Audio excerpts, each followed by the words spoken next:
Hello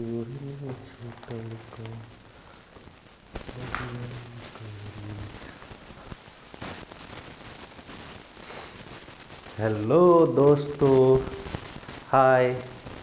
आज मैं फिर आया हूँ। जैसा कि आप जानते हैं, मेरा नाम है सुजीत सर। तो देखिए, आज हम कुछ ऑब्जेक्टिव क्वेश्चन लाए हैं और इस तरह के ऑब्जेक्टिव क्वेश्चन हर साल पूछे जाते हैं और इतना इजी है कि आप एक बार देखिएगा तो आपसे जीवन में ऐसा क्वेश्चन नहीं छूटेगा। हम एक एटम की बात नहीं कर रहे हैं, जितने भी एटम होगा उसको देखते ही आप चुटकी में बना दीजिएगा, ठीक है। तो देखिए, यहाँ पहले क्वेश्चन को समझ लीजिए। कह रहा है द नंबर ऑफ न्यूट्रॉन। क्या कह रहा है? The number of neutron. तो यानी न्यूट्रॉन की संख्या निकालना है। किसका संख्या? न्यूट्रॉन की संख्या इन एटम ऑफ, इस एटम में। इस एटम, TH का मतलब होता है थोरियम। क्या होता है? थोरियम। क्या होता है? TH का मतलब थोरियम। और इसको कहते हैं परमाणु संख्या, यानी एटॉमिक नंबर। इसको क्या कहते हैं? Atomic number. याद रखिएगा, इस एटॉमिक नंबर का मतलब है न्यूट्रल एटम में जितना इलेक्ट्रॉन की संख्या होगा, जितना इलेक्ट्रॉन की संख्या होगा उतना ही प्रोटॉन की भी संख्या होगी। याद रखिएगा, किसमें? न्यूट्रल एटम में। न्यूट्रल एटम में। ये सब बात इसलिए बता रहे हैं ताकि आपको कोई भी क्वेश्चन बन जाए। हमारा मकसद केवल एगो वाला नहीं बताना है, इस तरह के जितने भी क्वेश्चन दिया रहेगा एक बार आप समझ लीजिएगा तो सारा टाइप आपसे बन जाएगा। आप जानते हैं ये वाला क्या होता है? Atomic number. ये वाला क्या होता है? Mass number. ये क्या होता है? Mass number. या इसी को, मास नंबर को ही बहुत सारा लोग एटॉमिक मास नंबर कहा जाता है। Atomic mass number. और आप जानते हैं इस वाला को या A से डिनोट करते हैं और नीचे वाला को Z से डिनोट करते हैं, ठीक है। किस चीज से? Z से डिनोट करते हैं। तो इसका आंसर तो आपको हम 2 मिनट में बता देंगे, 2 मिनट भी नहीं लगेगा। अब देखिए, इसी मास नंबर या एटॉमिक नंबर को दूसरा नाम न्यूक्लियन नंबर भी कहा जाता है, इसलिए यहां लिख दिए हैं ताकि आपको दिक्कत नहीं हो, ठीक है। और आप जानते हैं ये जो है मास नंबर को A से सूचित करते हैं, तो A बराबर होता है प्रोटॉन की संख्या और न्यूट्रॉन की संख्या। तो सीधा आप कर सकते हैं प्रोटॉन प्लस न्यूट्रॉन की संख्या, प्रोटॉन प्लस न्यूट्रॉन। या फिर आप सीधा अगर आपको ऐसा नहीं समझ में आता है तो न्यूट्रॉन की संख्या निकालना है ना, तो न्यूट्रॉन की संख्या बराबर ऊपर में से नीचे का घटा दीजिए, यानी 230 माइनस 90। 230 माइनस 90 घटा दीजिए, कितने आएगा? 0 में से 0 गया तो 0। ये 13, 9 4 13, ये बच गया 1, 140। देखिए 140 कहाँ है? यही न्यूट्रॉन की संख्या हो गया। अगर इसी में क्वेश्चन, ये तो इसका जवाब तो हम 2 मिनट में दे सकते थे। 2 मिनट में कैसे? सीधे न्यूट्रॉन की संख्या का मतलब है कि सीधे मास नंबर में से नीचे वाला घटा दीजिए। नीचे वाला को प्रोटॉन की संख्या कहा जाता है, ठीक है। तो ऊपर में से नीचे को, मास नंबर में से नीचे को घटा दीजिएगा तो क्विकली आपका न्यूट्रॉन की संख्या मिल जाएगा आंसर। लेकिन इसी में अगर पूछ देता कि प्रोटॉन की संख्या कितना है तो क्या कहते हैं? 90 है।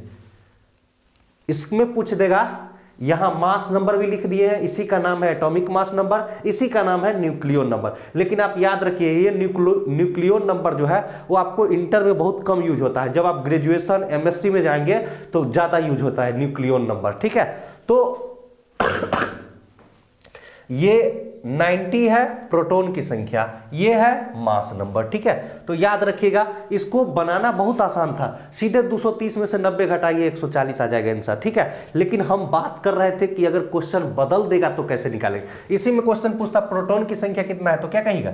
90। और अगर न्यूट्रल दे देता एटम है तो इलेक्ट्रॉन की संख्या भी पूछेगा, तो यहां लिख दिया इलेक्ट्रॉन की संख्या किसके बराबर होता है? प्रोटॉन की संख्या। किसमें? संख्या के मामला में, यानी अंग्रेजी में कहे तो नंबर के मामला में, यानी number of electron equal to number of proton in किसमें? न्यूट्रल एटम में, ठीक है। तो इस तरह से क्वेश्चन सारे बन जाएंगे, ठीक है। तो जब भी न्यूट्रॉन की संख्या निकालना हो सीधे ऊपर में से नीचे घटाइएगा, ठीक है। जब भी केवल इलेक्ट्रॉन की संख्या न्यूट्रल एटम पूछेगा तो नीचे का बताइएगा, प्रोटॉन की संख्या भी पूछेगा तो नीचे का बताइएगा, ठीक है। और न्यूट्रॉन का पूछेगा तो ऊपर में से नीचे घटाइएगा, ठीक है। कोई दिक्कत नहीं है। अब देखिए इस तरह के सभी क्वेश्चन बन जाएगा। आप थोड़ा सा ध्यान दिए होंगे, जैसे मान लीजिए यही पर क्वेश्चन अगर हमको बदल देता, हीलियम के बारे में पूछ देता कि हीलियम 24, इसमें हमको पूछ देता कि न्यूट्रॉन की संख्या कितना है, तो न्यूट्रॉन की संख्या हम अब ये बताए हैं कि ऊपर में से नीचे घटाएंगे, यानी इसको मास नंबर कहते हैं। तो 4 - 2 = न्यूट्रॉन की संख्या कितना हो जाता है 2।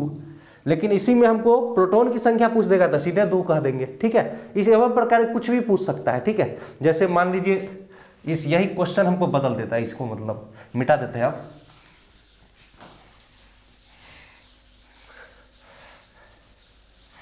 आपको एवं प्रकार सब क्वेश्चन बजे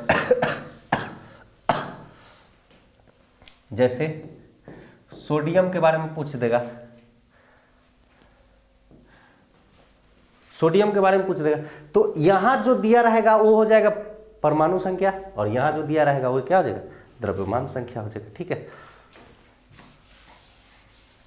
और इसके बारे में अगर डिटेल से जानना हो तो आप जानते हैं थोरियम में ज़्यादातर केमिस्ट्री में यूज होता है, ठीक है। लेकिन थोरियम आप जानिए, थोरियम भारत की बात करें तो केरला में पाए जाते हैं थोरियम। इसका यूज किस में होता है, तो जो कैमरा का लेंस बनता है या जो वैज्ञानिक इंस्ट्रूमेंट बनाते हैं जिसको साइंटिफिक इंस्ट्रूमेंट कहा जाता है, वो जो बनता है उसका लेंस में, उसका मैन्युफैक्चरिंग में उसका यूज आता है, किसका थोरियम का। क्योंकि थोरियम लिखे थे तो हम सोचे थे थोड़ा बहुत थोरियम के बारे में भी जानकारी दे दे, ठीक है। तो ये एक रेडियो एक्टिव सब्सटेंस है थोरियम, और रेडियो एक्टिव सब्सटेंस है, और इसका यूज लेंस को मैन्युफैक्चरिंग में किया जाता है, जो कैमरा और साइंटिफिक इंस्ट्रूमेंट में यूज किया जाता है। भारत की बात करें तो भारत में केरला में पाया जाता है, ठीक है। तो न्यूट्रॉन की संख्या पूछे, प्रोटॉन की संख्या, सभी आपसे निकल जाएगा, ठीक है।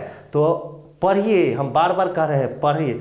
अभी शादी का सीजन है, लड़का का ध्यान कहाँ है, सीधे भोज भात पर, लड़का लड़की दुल्हन बाराती पर, इस सब पर ध्यान न दीजिए। जिंदगी भर सब कुछ करना है, आप भी दूल्हा बनिएगा, टेंशन नहीं, बात समझ रहे ना। तो इस सब पर ध्यान अभी नहीं दीजिए, पढ़िए। अभी आपका उम्र है क्या करने का, पढ़ने का। लेकिन आप पढ़िएगा तो नहीं, गाना सुनिएगा। कौन वाला, वही हरी हरी ओढ़नी वाला, समझ रहे बात। Okay bye.